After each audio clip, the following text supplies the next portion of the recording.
네, 들으신 것처럼 지난달 재보선 이후 여야의 지도체제 정비 작업으로 새 지도부의 진용이 속속 드러나고 있습니다.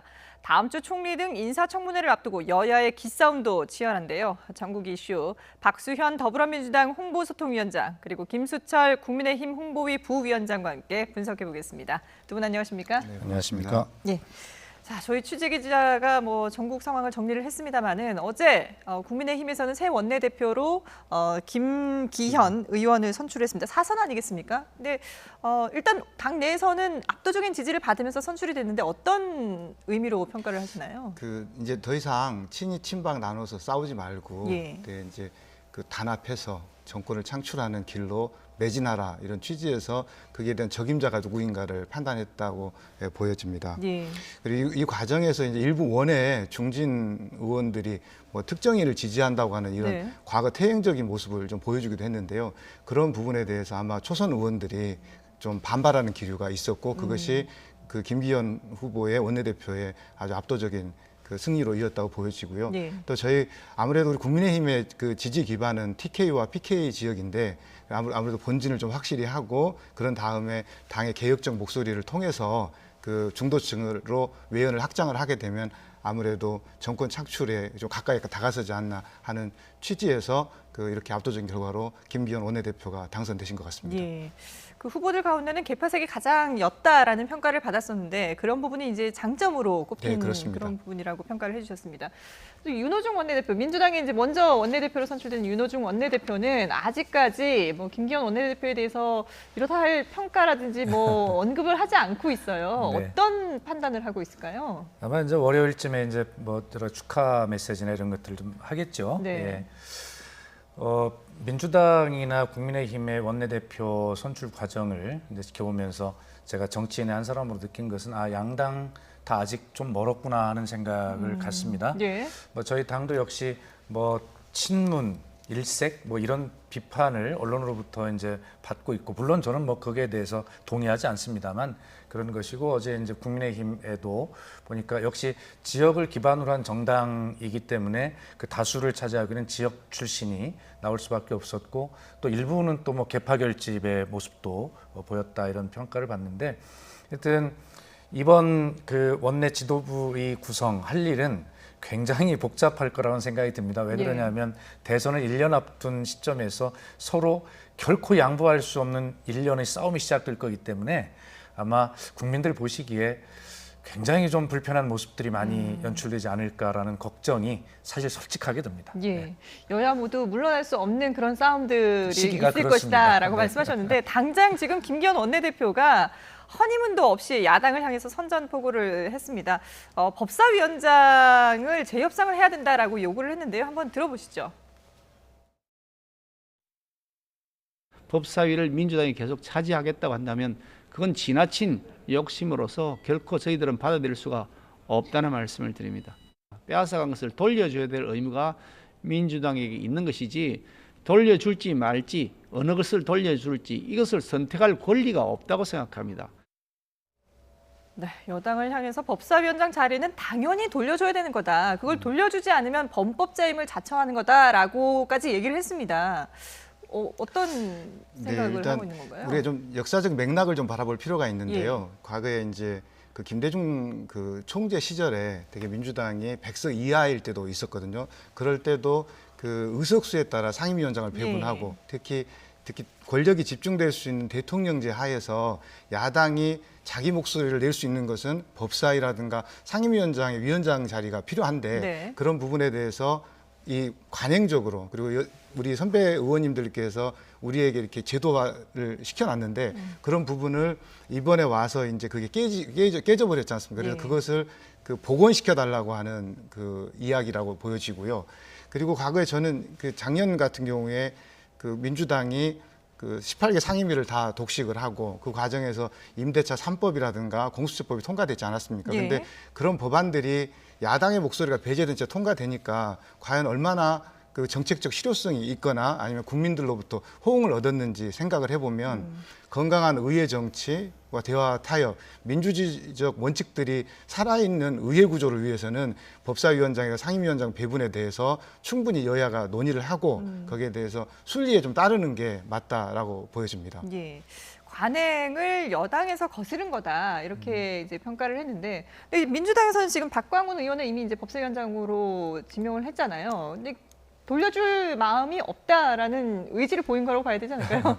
우리 김기현 신임 원내대표가 여당을 향해서 강한 압박 드라이브를 걸은 것이죠. 네. 사실은 그것이 안 될 것을 알면서도 이제 정치는 뭐 저렇게 하는 것이죠. 그러면서 다른 것을 이제 얻어낼 전략도 플랜 B도 아마 계획하고 있을 겁니다. 네. 그리고 법사위원장이 관행대로 야당의 몫이다 하시는데 원래 여당의 몫이었습니다.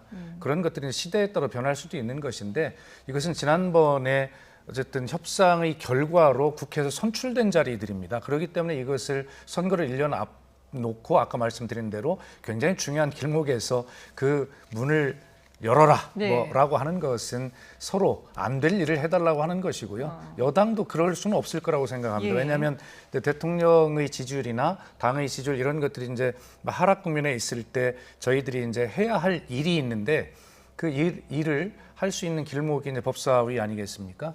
그래서 그런 것은 아마 김기현 원내대표도 잘 아시면서도 강한 대여 압박으로 포문을 열었다 이렇게 보시면 됩니다. 예. 예. 뭐 여야 모두 가장 중요한 자리니만큼 이제 법사위원장 자리는 정말 뭐 피할 수 없는, 놓칠 수 없는 그런 자리다라는 생각이 드는데, 지금 안 될 걸 알면서도 이제 강한 드라이브를 건 것이다라고 얘기를 했거든요. 만약에 네. 그런 생각이라면 과연 플랜 B는 뭐가 있을까요? 저는 그 법사위원장 자리가 되게 상징적인 자리이고 그렇죠. 법안 통과에 예. 되게 중요한 자리인데요.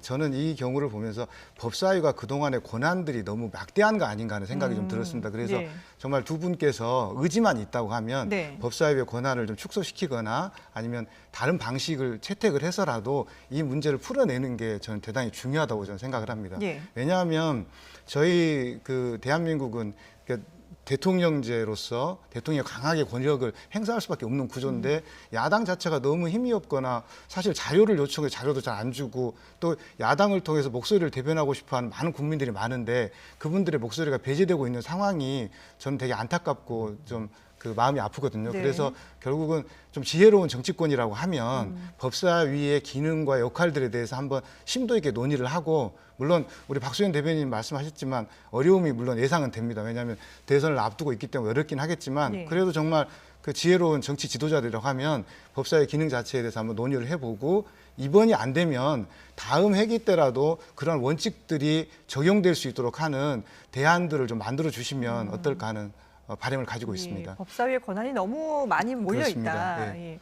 근데 두 분처럼 이렇게 1대1로 나오셔서 의원님들이 얘기를 하시면 네.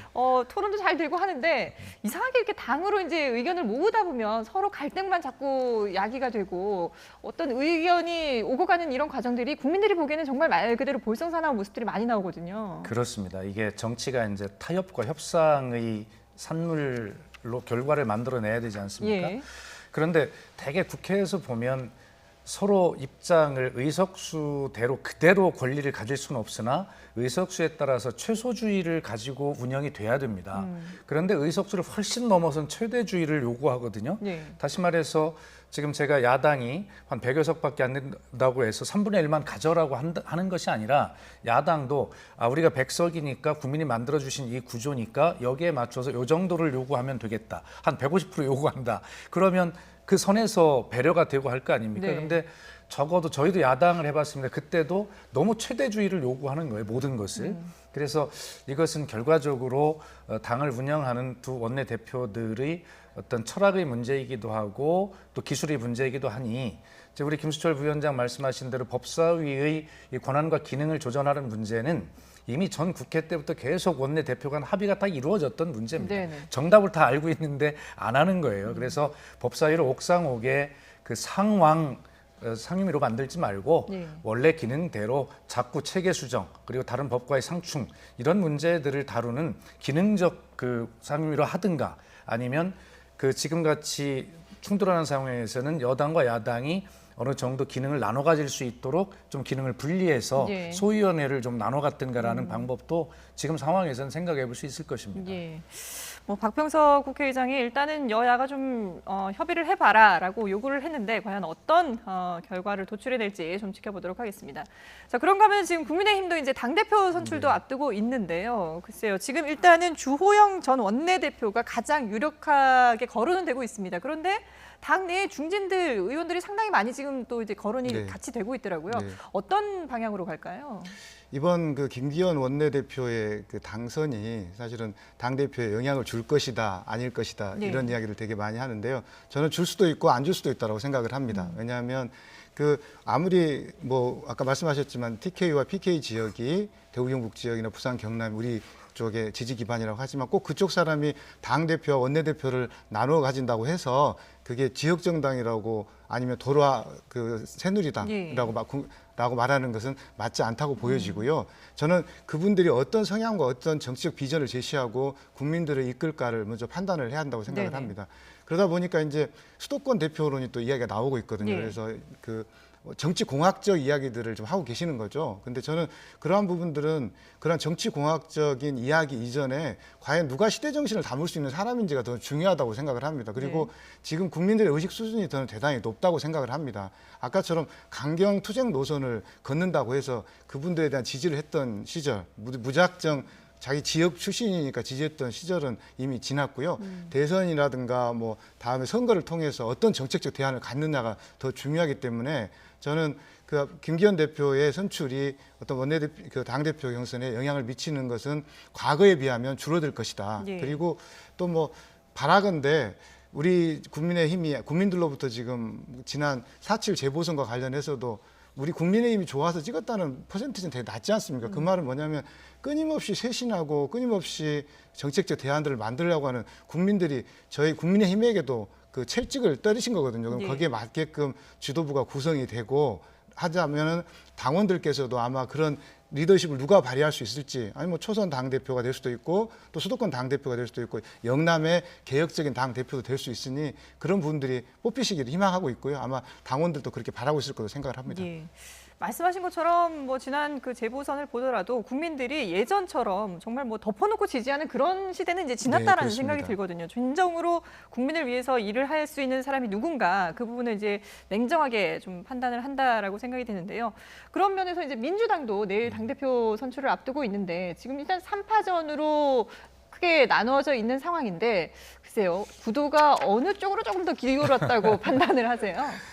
제가 다른 질문은 다 답을 할 수 있지만 이 질문만큼 답을 할 수 없는 어려운 어려운가요? 질문을 주셨어요.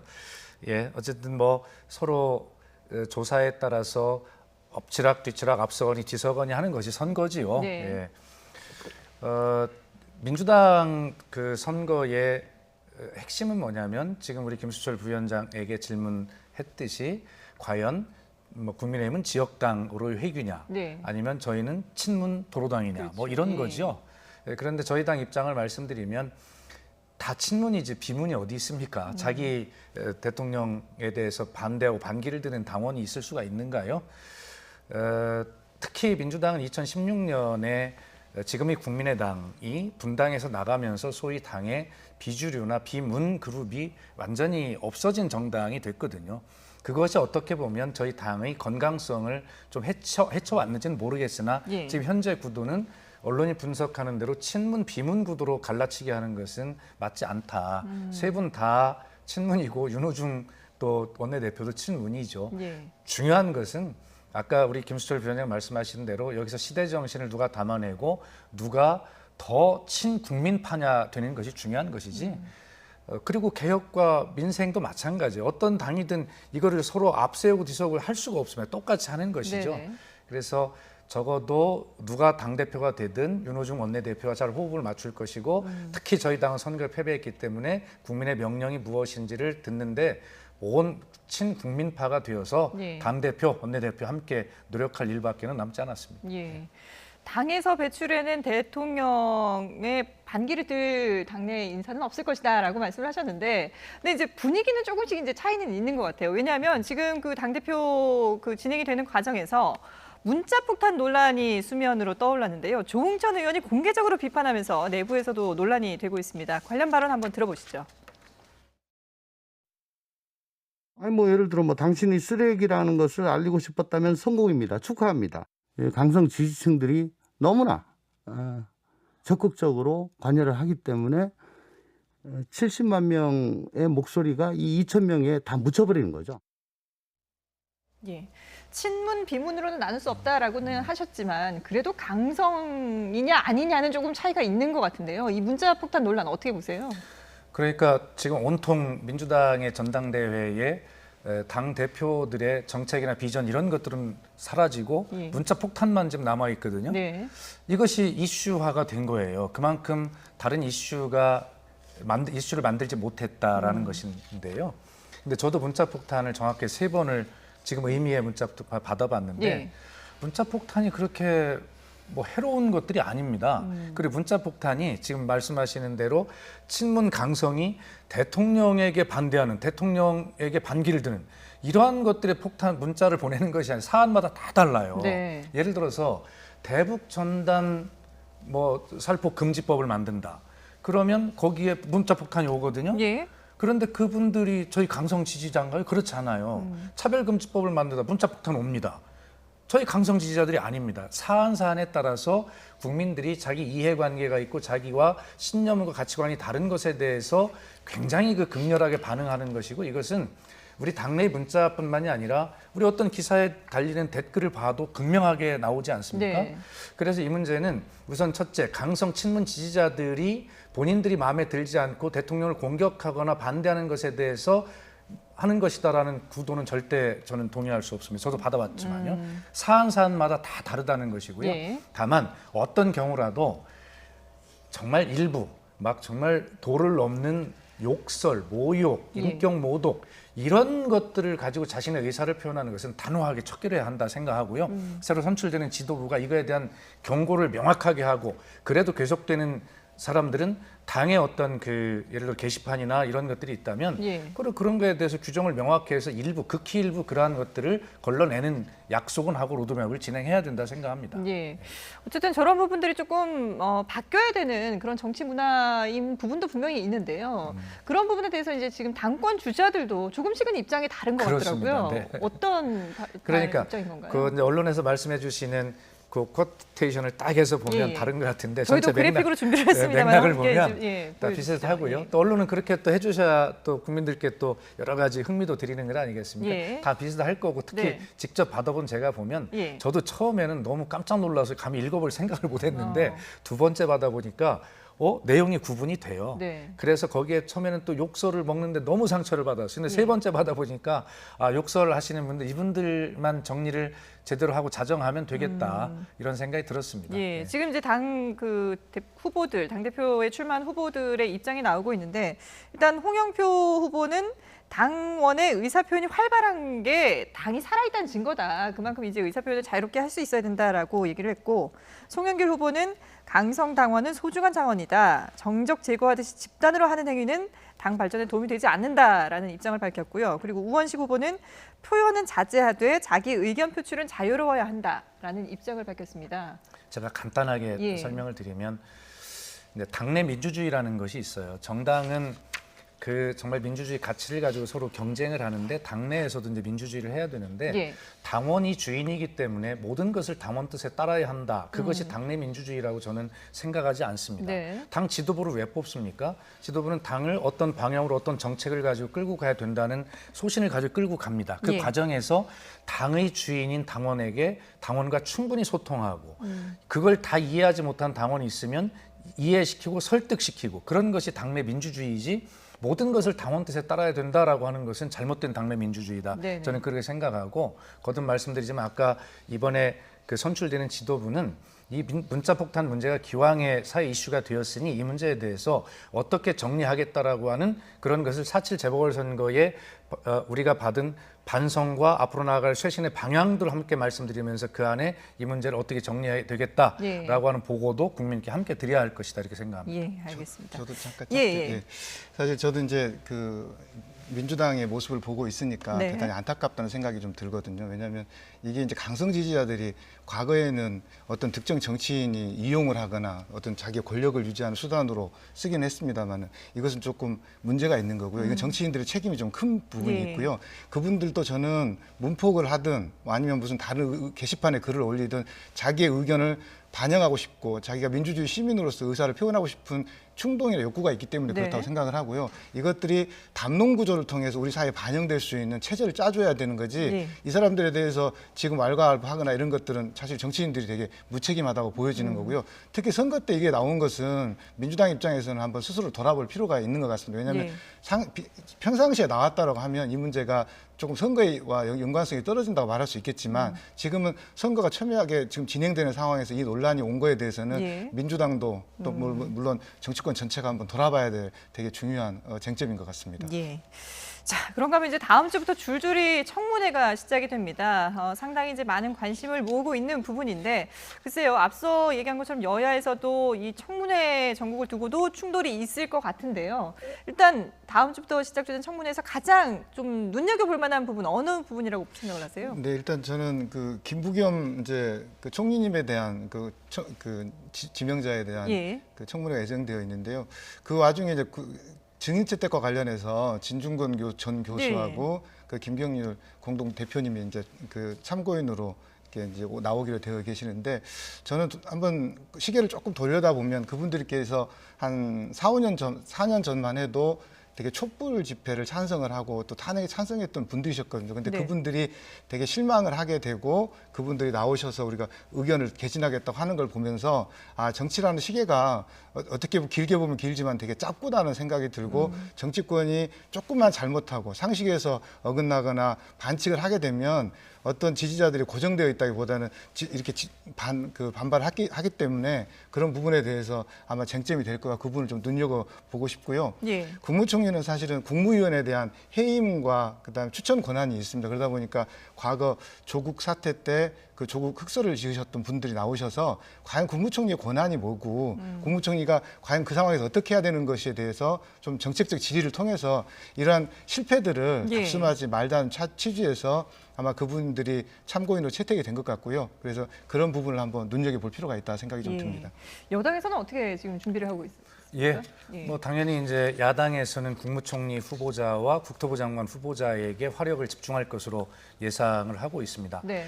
국무총리 후보자에 대한 증인 참고인 채택 과정에서 조국 흑서의 저자들이 포함이 된 것, 뭐 민주당도 거기에 합의해 준 거 잘했다고 생각하고요. 예. 결과적으로 국무총리 후보자에게 소위 그 조국 사태에 대한 견해가 어떤 것인가라고 하는 것을 직접 물을 가능성이 있고 김부겸 후보가 그것에 대해서 정말 어떤 입장을 갖고 있는지 답변을 할 상황에 올 거라고 생각을 합니다. 네. 그리고 국토부 장관은 역시 이제 부동산 문제가 문재인 정부의 가장 큰 이제 아킬레스건이 돼 있는데 예. 어떻게 여기에 대한 해법이 있는지 또 본인에게 지금 제기돼 있는 어떤 그 부동산 어떤 투기 문제, 관테크 문제라는 것이 이제 있는데 네. 그것이 과연 국민의 눈높이로 볼 때 설명이 가능하고 이해가 가능한 것인지라고 하는 이런 부분에 야당의 공세가 총 집중이 될 것으로 예상이 됩니다. 예, 알겠습니다. 네, 그걸 좀 덧붙이고 싶습니다. 지금 이제 그 노형우 국토부 장관께서 이제 관테크 사실 그러니까 이제 특별 분양을 받은 주택을 취득세나 그 세금을 내지 않았던 문제는 저는 되게 좀 그 아쉬운 부분이 있었거든요. 예. 그래서 이 특별 분양을 해주는 이유는 그곳에 가서 살면서 국가를 위해서 열심히 일하라는 취지였는데 네. 그게 거주하지도 않고 또 세금도 안 냈다고 해서 이런 부분들은 본인이 좀 스스로 자신의 거취를 좀 생각해봐야 한다는 게 맞다고 생각이 들고요. 예. 또 박준영 해양수산부 장관 같은 경우에는 그 부인께서 그 여러 가지 도자기라든지 예. 이런 물품을 가지고 오면서 이것을 신고하지 아니하고 판매를 했거든요. 근데 저는 더욱 안타까웠던 건 그 해명이 좀 더 납득이 되지 않았던 부분이 이게 세금을 물러야 될지 몰랐다. 뭐 이런 식으로 답변하는 부분은 저는 조금 그 공직자로서 자세가 그 맞지 않다는 생각이 들고요. 네. 이런 부분들이 아마 4.7 재보선과 관련해서 뭐 외신들도 전했지만 내로남불의 케이스가 아닌가 하는 생각이 좀 들어서 네. 그런 부분들은 앞으로 어떤 공직 후보자가 되려고 하시는 분들은 예. 일단 세금 잘 내고 또 군대도 잘 갔다 오고 또 어떤 행위를 할 때 이 행위가 자신들에게 어떤 영향을 미칠지를 좀 판단해보는 네. 그런 계기가 되어야 될 것이고요. 우리 야당 입장에서는 물론 그 힘은 좀 부족하고 뭐 가지고 자료 제출이 뭐 미비하곤 하겠지만 예. 이 역량껏 싸워서 그분들이 공직 후보자로서 자격이 있는지에 대해서 예. 충분히 좀 따져서 묻고 또 국민들의 의혹을 가지고 있는 부분들을 해소하기 위해서 아마 노력을 해야 될 것 같습니다. 예. 이런 이제 문제 제기들이 청문회에서 날카롭게 지적이 나오겠습니다만은 지금 이 자리에서도 여당이 한 번 더 기회를 드려야 될 것 같은데요. 예, 답변 뭐 기회를. 답변을 할 수 있고 이미 예. 박준영 해수부 장관 후보자가 답변도 했습니다. 네. 근데 제가 읽어보니까 충분히 국민께 설명이 될 수 있는 부분이겠다 싶어서 제가 구체적으로 답변을 안 해도 국민께서 지켜봐 주실 걸로 우리 믿습니다. 예, 알겠습니다. 다음 주부터 시작되는 청문회 국민들의 눈높이에서 잘 지켜보도록 하겠습니다. 지금까지 박수현 더불어민주당 홍보소통위원장 그리고 김수철 국민의힘 홍보위 부위원장 두 분과 함께했습니다. 잘 들었습니다. 감사합니다.